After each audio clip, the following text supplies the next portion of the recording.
Hey guys, Jake in LA here.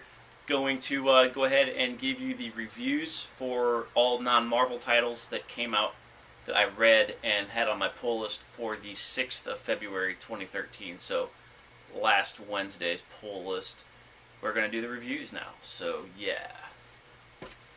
First up, we have Star Wars Dark Times, the fire carrier, right there, with the badass Tulian Whipped Jedi who is helping the young Padawans escape from the Emperor now that they're being hunted, by the Emperor, and they land on a planet where Darth Vader's at, and now it ends with them having to escape. The story is pretty good.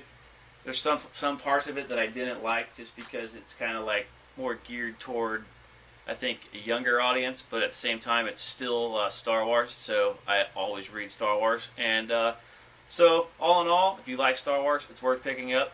If you're not a big Star Wars fan but you like some Star Wars, I would just stick with the actual Star Wars titles, which were also relaunched again a couple weeks ago, starting with Star Wars #1, and that's with Han Solo, Princess Leia, and all of the original cast that you've known from the original Star Wars, not the crappy ones that George Lucas decided to remake and put Jar Jar Binks in, but I digress. So moving right along, then we have DC's Insurgent. Now, I'm not going to give the review on this because I'm going to wait till all 6 are out, but this book is still badass, and that's why I wanted to throw it up here, because if you like the conspiracy, sleeper cell, mercenary type of thing, then I highly recommend it. It's also along the same lines as Clone and Blackacre, so that's kind of cool, like all different publishers, and well, except for Blackacre and Clone are both on their Image, and then that's DC, but they're all kind of like the same type of story, so that's kind of cool. It's pretty much good. It's worth picking up. And then the one I was excited about, I got actually all 3 covers of under Dynamite, and that's Garth Ennis's Red Team. Huge Garth Ennis fan.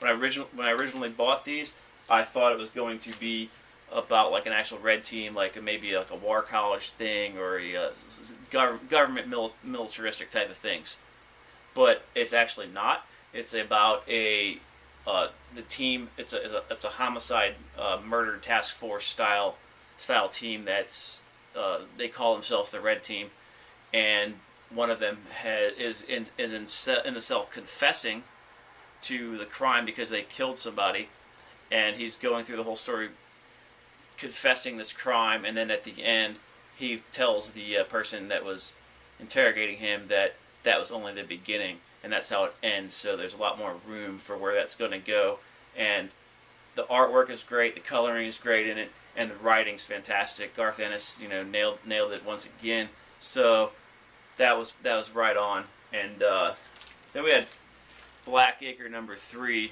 which also came out, and this was great. This has been a great title as well.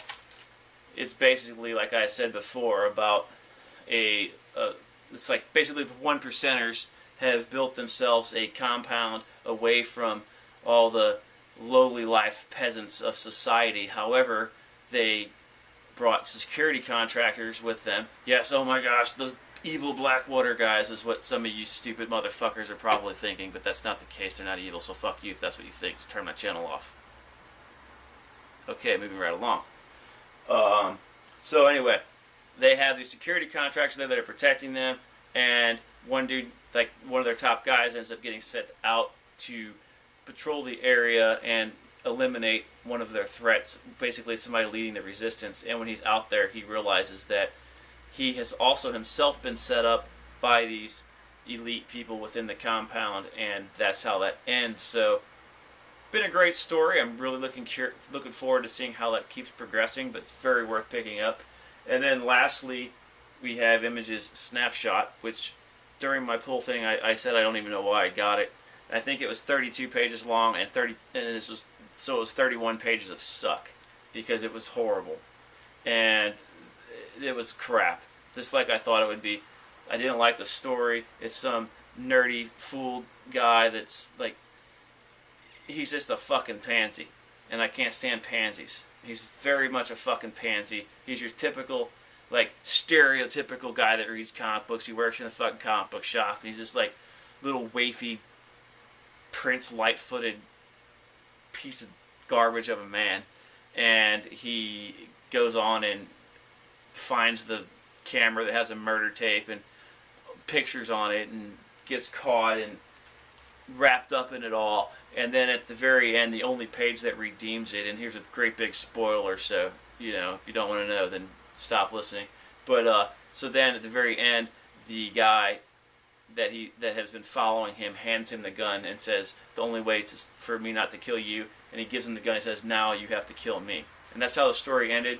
So I don't know. I'm torn on whether I'm going to keep reading it or not, but I guess we'll find out when the next one comes out, if I go down that rabbit hole or not. So that's all of those. I'm going to go ahead and do all the Marvel reviews that I had to do, and I'll put that on another video. So until then, peace.